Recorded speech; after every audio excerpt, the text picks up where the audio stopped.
On poursuit ce journal avec Donald Trump, qui est déjà connu pour ses propos insultants envers plusieurs pays africains. Le chef de la Maison-Blanche a récidivé. Le président américain qualifie les Somaliens de déchets et d'ajouter qu'ils retournent d'où ils viennent. Écouter.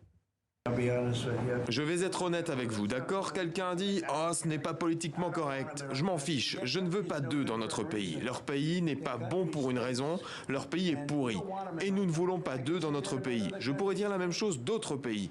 Je peux le dire d'autres pays aussi. Nous ne voulons pas d'eux, bon sang, nous devons reconstruire notre pays. Et Nicolas Georges nous a donc rejoint. Bonsoir Nicolas. Bonsoir, une violente diatribe contre la Somalie, on vient de l'entendre. Pourquoi cette attaque ciblée? Eh bien, Mohamed, Donald Trump réagissait en fait à un scandale qui fait grand bruit dans l'État du Minnesota, un État tenu par les démocrates, c'est important de le préciser. Selon la justice locale, plus d'1 milliard de dollars ont été versés à des services sociaux inexistants. Comment?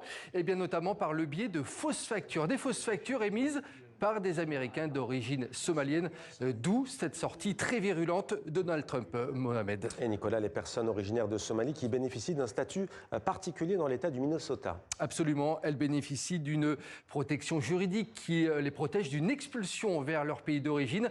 Un statut temporaire datant de plus de 30 ans, un statut qui devrait être revu. C'est en tout cas ce qu'annonçait il y a une semaine la secrétaire d'État à la sécurité intérieure, Kristi Noem. Et Kristi Noem, justement, qui fait parler d'elle également pour ces mots très durs. C'était pas plus tard qu'avant-hier à l'encontre des immigrés dans le pays. Ouais, regardez son tweet posté, son message posté sur X, le réseau social. C'était ce lundi. Et cette recommandation adressée à Donald Trump, une interdiction totale de voyager pour tous les pays qui inondent notre nation de meurtriers, de parasites et de profiteurs. Ce sont ces mots.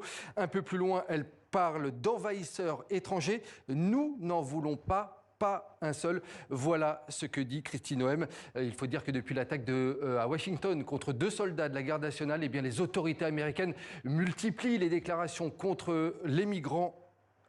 Et une attaque qui a coûté la vie à une militaire américaine. Nicolas, de la parole, Donald Trump passe facilement aux actes avec un nouveau tour de vis concernant la politique migratoire. Oui, Mohamed, avec cette décision de l'administration américaine, elle décide de suspendre toutes les demandes de naturalisation et de résidence permanente. Vous savez, la fameuse carte verte américaine, et ce pour les ressortissants de 19 pays. Objectif, freiner les entrées sur le sol américain. Alors, souvenez-vous, en juin dernier, vous le voyez, 12 pays étaient d'ores et déjà concernés.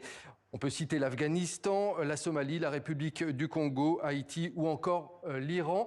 Et s'ajoutent désormais 7 nouveaux pays, Mohamed, le Burundi, Cuba, le Laos, la Sierra Leone, le Togo, le Turkménistan et le Venezuela. Le président Donald Trump, vous le savez, qui avait souhaité, je cite, suspendre définitivement l'immigration en provenance de tous les pays du tiers-monde.